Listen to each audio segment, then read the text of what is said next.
వాళ్ళని ప్రోత్సహించడానికి తల్లికి వందనం కింద 15,000 రూపాయలు ఇచ్చామని చెప్పి కూడా నేను మీకు తెలియజేస్తున్నా. ఇప్పుడే నేను చెప్పినట్టు ఈ కడప జిల్లాలో స్టీల్ ప్లాంట్ వచ్చింది. గాలేరు నగిరి కడప వరకు తీసుకొస్తానని చాలా స్పష్టంగా చెప్పాను. తప్పకుండా ఈ సంవత్సరం ప్రారంభమై రాబోయే సంవత్సరానికి కడప వరకు గాలేరు నగిరి కాలువలు పూర్తి చేస్తాం. ఇంకో పక్కన జిందాల్ సంస్థ కూడా మొదటి దశ 4,500 కోట్లు, రెండో దశ 11,850 కోట్లతో ఈ ప్రాజెక్టు పూర్తవుతుంది. నేను చెప్పినట్టు 29 కల్లా ప్రొడక్షన్ ప్రారంభం అవుతుందని చెప్పి కూడా నేను మీకు తెలియజేస్తున్నా. ఇక్కడి నుంచి నేరుగా మళ్ళీ గండికోటకు వెళ్తున్నా.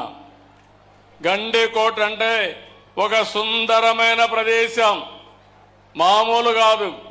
అమెరికాలో గ్రాండ్ కెనన్ ఉంది, ఇండియాలో గండికోట ఉంది. ఇది ఇండియాకే ఒక గ్రాండ్ కెనన్ మారిగా సుందరమైన ప్రదేశం. ఇది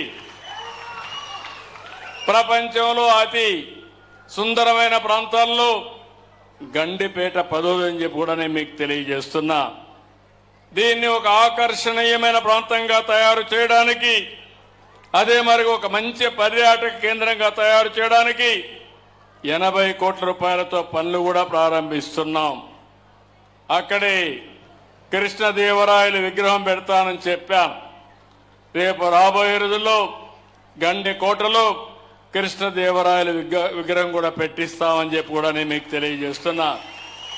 ఈ కడపలో ఒక పక్క గండికోట, ఇంకో పక్క ఒంటిమిట్ట, మధ్యలో కడప దర్గా, ఈ మూడు గాని అనుసంధానం చేయగలిగితే ఒక బ్రహ్మాండమైనటువంటి పర్యాటక కేంద్రాలుగా, స్పిరిచువల్ హబ్గా తయారవుతుంది. ఈ పనులన్నీ చేస్తామని చెప్పి కూడా నేను మీకు తెలియజేస్తున్నా. ఇంకో పక్క ఇక్కడుండే మీ అందరికీ ఒక అవగాహన ఉండాలి. రాయలసీమ ఒకప్పుడు రాళ్ల సీమ అయిపోతుందని, ఎడారిగా మారిపోతుందని మాట్లాడుకున్నాం. అలాంటిది రాయలసీమ రాళ్ల సీమ కాదు, రతనాల సీమగా చేస్తామని చెప్పాం, చేసి చూపిస్తున్నామని చెప్పి కూడా నేను మీకు తెలియజేస్తున్నా. ఈరోజు ఈ ప్రాంతంలో కావాల్సింది నీళ్లు కావాలి.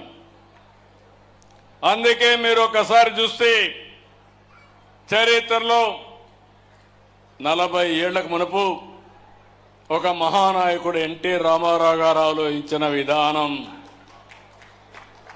తెలుగు గంగ ద్వారా చెన్నైకి నీళ్లు తీసుకుపోవాలంటే కాదు, నా రాయలసీమకు నీళ్లు ఇచ్చిన తర్వాతనే చెన్నైకి నీళ్లు పోతాయని చెప్పిన ఏకైక నాయకుడు నందమూరి తారక రామారావు గారు. ఆయన ఆలోచనలో పుట్టిన ప్రాజెక్టే అందరి నీవా, తెలుగు గంగ, గాలేరు నగిరి, SRBC అని చెప్పి నేను మీకు తెలియజేస్తున్నా.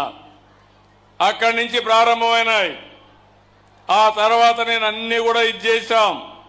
నిన్ననే హంద్రి నీవా ఈ ప్రభుత్వం వస్తానే పనులన్నీ ప్రారంభించి వెడల్పు చేసి లైనింగ్ చేసి దగ్గర 3,800 కోట్ల రూపాయలతో 3,900 క్యూసెక్స్ నీళ్లు మళ్లించడానికి ఈ సంవత్సరం అంతా పనిచేశాం. పనులన్నీ పూర్తవుతాయి. తొందరలోనే అందరి నీవా పూర్తి చేయడమే కాకుండా నీళ్లు అందించి అన్ని చెరువులు పూర్తి చేసి కుప్పానికి కూడా నీళ్లు తీసుకుపోయే కార్యక్రమానికి శ్రీకారం చుట్టాం. ఈరోజు మీరందరూ గుర్తుపెట్టుకోవాల్సింది, దీనివల్ల చాలా లాభం వస్తుంది. ఈరోజు గండికోట ఉంది.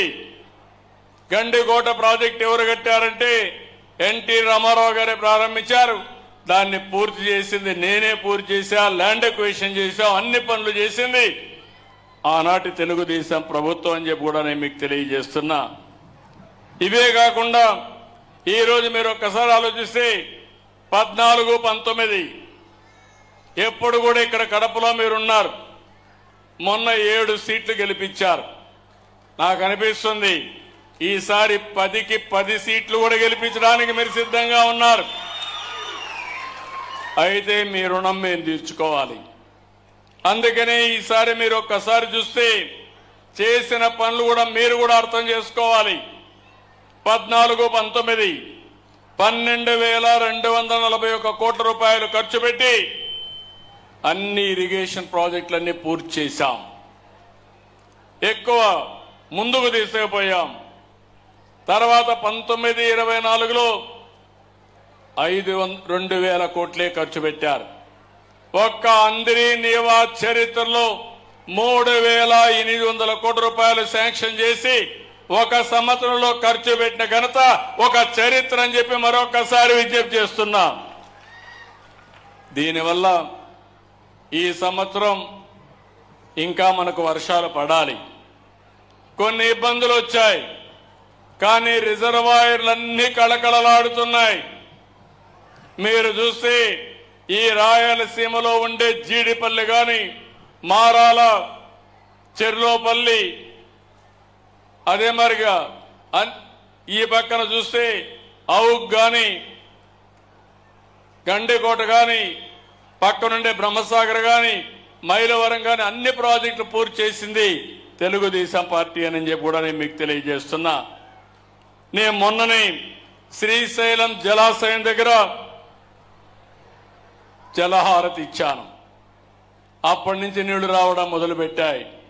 నేను ఎప్పుడు కూడా ముందు ఆలోచిస్తాను, సముద్రంలోకి పోయే నీళ్లు మనం కానీ వాడుకుంటే అటు తెలంగాణ ఇటు ఆంధ్రప్రదేశ్ కరువు అనే మాట ఉండదు.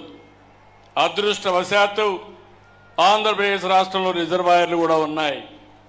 ఈ రిజర్వాయర్లు నీళ్లు పెట్టుకోగలిగితే ఓసారి వర్షం అటు ఇటు అయినా మనకి ఎలాంటి ఇబ్బంది లేకుండా సుజావుగా మన పంటలు మనం పండించుకునే పరిస్థితి వస్తుంది. అందుకే నేను ఒక దూరదృష్టితో ఆలోచించాం. రాయలసీమలో మామూలు పంటలేస్తే ఆదాయాలు రావని రాయలసీమను ఒక హార్టికల్చర్ హబ్గా తయారు చేయాలని కార్యక్రమాలు శ్రీకారం చుట్టిన పార్టీ తెలుగుదేశం పార్టీ. ఈరోజు దాన్ని ముందుకు తీసుకుపోయే పార్టీ ఎన్డీఏ అని చెప్పి కూడా నేను మీకు తెలియజేస్తున్నా. దీనివల్ల ఒక స్పష్టమైన మార్పు వచ్చింది. ఆదాయం పెరుగుతా ఉంది. అందుకే నేను మిమ్మల్ని అందరినీ ఒకటే కోరుతున్నా, ఒక పక్క హార్టికల్చర్ చేస్తూనే ఇంకో పక్క రాయలసీమలో అనేకమైన వనరులున్నాయి. పరిశ్రమలు కూడా రావాల్సిన అవసరం ఉంది. ఈరోజు ఇక్కడ రాయలసీమ స్టీల్ ప్లాంట్ వస్తా ఉంది. ఇప్పుడే మీరు ఒకసారి చూస్తే కొప్పర్తి, ఓర్వకల్ 2 ఇండస్ట్రియల్ పార్క్ కూడా 5,000 కోట్ల రూపాయలు ఖర్చు పెట్టి అవి కూడా అభివృద్ధి చేస్తున్నాం.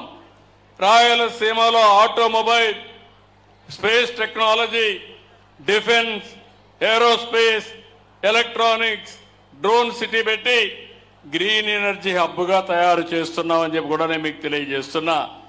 ఇవన్నీ వస్తే మన పిల్లలు వేరే ప్రాంతానికి పోవాల్సిన అవసరం లేదు. అవసరమైతే వేరే ప్రాంతం వాళ్ళు రాయలసీమకు వచ్చే పరిస్థితి వస్తుంది. ఈరోజు ఏదిక పనులందరూ హైదరాబాద్ పోయారంటే ఆ రోజు హైదరాబాద్ నేను అభివృద్ధి చేశాను కాబట్టి రాయలసీమ నుంచి, ఆంధ్ర నుంచి, వేరే ప్రాంతాల నుంచి హైదరాబాద్కు వచ్చారు. ఇప్పుడు మళ్ళీ ఆమె ఇస్తున్నా తిరిగి వేరే ప్రాంతాలందరూ కూడా మన సీమ వైపు చూసే విధానానికి శ్రీకారం చుడతాం, చేస్తాం. అందుకే మీలో కూడా ఆలోచించాల్సింది ఇలాంటి కార్యక్రమాలని ఎక్కడికక్కడ బలపరచాల్సిన అవసరం ఉంది. ఈ నెల రేపే అన్నదాత సుఖీభవ, రైతులందరికీ అకౌంట్లో డబ్బులు వేసే కార్యక్రమానికి శ్రీకారం చుడుతున్నాం. నేను ఒకటే మాట చెప్పాను, మేము 14,000 రూపాయలు ఇస్తాం, కేంద్రం 6,000 రూపాయలు ఇస్తుంది. 2 కలిపి ఒక్కొక్క రైతుకి 20,000 రూపాయలు మీ అకౌంట్లో వేసే బాధ్యత నాదని చెప్పాను. ఇంత మునుపు గవర్నమెంట్ 12,500 ఇస్తామని 7,500 ఇచ్చారు. 7,500 నుంచి ఒకేసారి 14,000కు పెంచిన ఘనత ఈ ప్రభుత్వానిదని చెప్పి నేను మీకు తెలియజేస్తున్నా.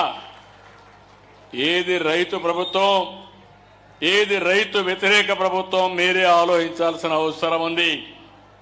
నేను మైక్రో ఇరిగేషన్ ఇచ్చాను, డ్రిప్ ఇరిగేషన్ పెట్టి 90% రాయలసీమలో సబ్సిడీ ఇచ్చాం. దాన్ని నిలిపేశారు. మళ్ళీ నేను కొనసాగించాను.